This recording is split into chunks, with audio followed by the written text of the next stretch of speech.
Hello friends, आज हम the legend of sword domain के थर्ड पार्ट को एक्सप्लेन करने जा रहे हैं। लेकिन अगर आपने पार्ट 1 और पार्ट 2 नहीं देखा तो पहले आप उसे देख ले, वरना ये स्टोरी आपको समझ में नहीं आएगी। तो चलिए वीडियो को स्टार्ट करते हैं। तो एपिसोड 3 बिल्कुल वहीं से स्टार्ट होता है जहाँ पर लू यांग गुस्से में खड़ा हुआ था। लू यांग गुस्से में कहता है कि अपनी रक्षा के लिए एक कमजोर जानवर भी काट सकता है और मैं कोई कमजोर जानवर नहीं हूँ। जिस पर फेंग लीचू कहता है कि तुम कोई कमजोर जानवर नहीं हो, तुम तो एक स्टूपिड बास्टर्ड हो। फिर वो लू यांग को बहुत सारी गालियां देने लगता है और कहता है कि तुम हमारी ही छत के नीचे रह के तुम हमें ही मारोगे। इधर ली जियान इन सब को देकर ये सब रोकने के लिए कहती है, लेकिन तभी फेंग लीचू की सिस्टर ली सुयान का हाथ पकड़कर कहती है कि तुम इन सब मामलों में मत पड़ो, हमें इन सब मामलों से दूर रहना चाहिए। इधर फेंग लीचू अपनी स्वॉर्ड से लू यांग पर डबल वेब अटैक करता है, लेकिन लू यान उस अटैक को अपनी 2 उंगली से रोककर फेंग लीचू की स्वॉर्ड को लेकर सीधा ही फेंग लीचू के गर्दन पर रख देता है। अब ये देखकर तो फेंग लीचू बहुत ज्यादा ही डर जाता है। ये सब देखकर पास खड़ा एक आदमी कहता है कि लू यांग को क्या हो गया है, आखिर वो इतनी जल्दी इतना पावरफुल कैसे हो गया।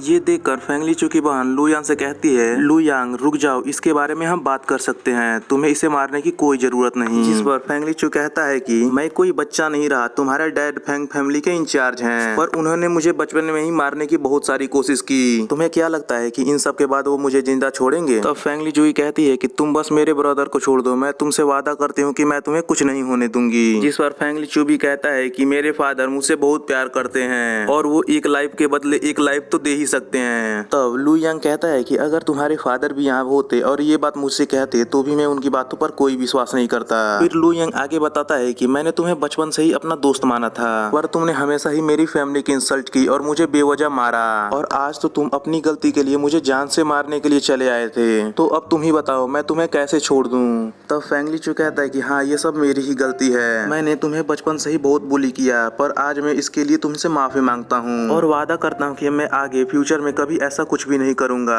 तब लू यांग कहता है कि ठीक है, मैंने तुम्हारी सारी गलतियों को माफ किया, पर तुमने जो आज किया है मैं उस उधार को रख नहीं सकता। ये बोलकर वो भी फेंग लीचू को एक किक मारता है, जिससे वो जमीन पर गिर जाता है और वहीं बेहोश हो जाता है। ये देखकर फेंग लीचू को बहुत गुस्सा आता है और कहते कि तुम्हारी हिम्मत कैसे हुई मेरे भाई को मारने की, और वो सीधा ही लू यांग पर एक स्लैश अटैक करती है, जिसको लू यांग बड़ी ही आसानी से डोज कर देता है। ये देखकर फेंग लीचू कहती है कि तुम तो बड़े पहले ही स्वॉर्ड बॉडी लेवल पर पहुंच गए हो, या फिर शायद तुम इससे काफी आगे निकल चुके हो। अब आसपास के लोग भी आपस में बातें करने लगते हैं कि लू यांग सच में बहुत पावरफुल है, पर ये कैसे पॉसिबल है। इनकी बातें सुनकर फेंग लीचू सीधा ही लू यांग पर अटैक कर देती है, जहाँ पे हमें एक ऑसम सा फाइट देखने को मिलता है। फिर फेंग लीचू अपनी स्वॉर्ड से बहुत सारे स्लैश अटैक करने लगती है, जिस पर लू यांग भी अपने ड्रैगन को समन कर सीधा ही फेंग लीचू पर अटैक करता है, जिससे वो ड्रैगन सारे अटैक को डोज कर फेंग लीचू के साइड से होते हुए पीछे लगता है, जिससे वहां पर एक धमाका होता है। तब फेंग लीचू अपने सिपाहियों को लू यान पर अटैक करने के लिए कहती है, जिससे वो सारे सोल्जर्स एक एक करके लू यान पर अटैक कर देते हैं। लेकिन लू यांग अब सब उन सभी के अटैक्स को बचता हुआ वहां से भागने लगता है और वहां से भाग जाता है। इधर फेंग लीचू अपने भाई के पास आती है, जिसकी हालत देखकर वो बहुत ज्यादा ही इमोशनल हो जाती है। फिर वो अपने भाई को लेकर वहां से घर चली जाती है। नेक्स्ट सीन में हम महल के अंदर का सीन देखते हैं, जहाँ पे फेंग लीचू की हालत बहुत खराब थी। ये देख उसके पिता गुस्से में अपने सोल्जर्स को आदेश देते हुए कहते हैं कि तुम सब बेस्ट सोल्जर्स की एक टीम बनाओ और ढूंढो उसे, वो जहाँ भी हो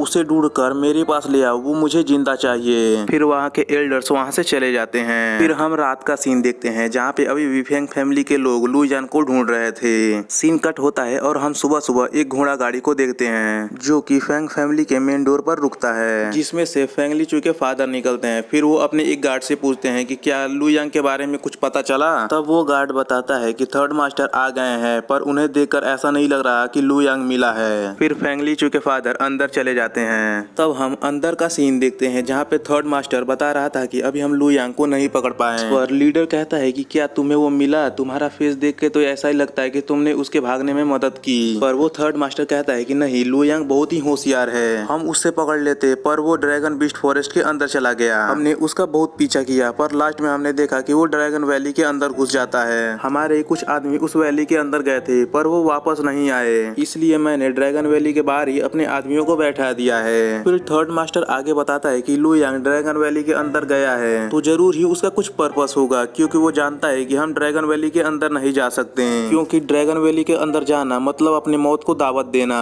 और इसी के साथ ही आज का एपिसोड यहीं पे खत्म हो जाता है। आई होप कि ये वीडियो आपको पसंद आई होगी। अगर ये वीडियो आपको पसंद आई होगी तो लाइक करें और कमेंट में जरूर बताएं कि वीडियो का कौन सा पार्ट आपको सबसे अच्छा लगा। और अगर आप इसका नेक्स्ट एपिसोड चाहते हैं तो चैनल को भी सब्सक्राइब कर ले ताकि हमारी नोटिफिकेशन आपको जल्दी से पहुंच जाए। तो मिलते हैं किसी नए एपिसोड में, तब तक के लिए बाय बाय टाटा।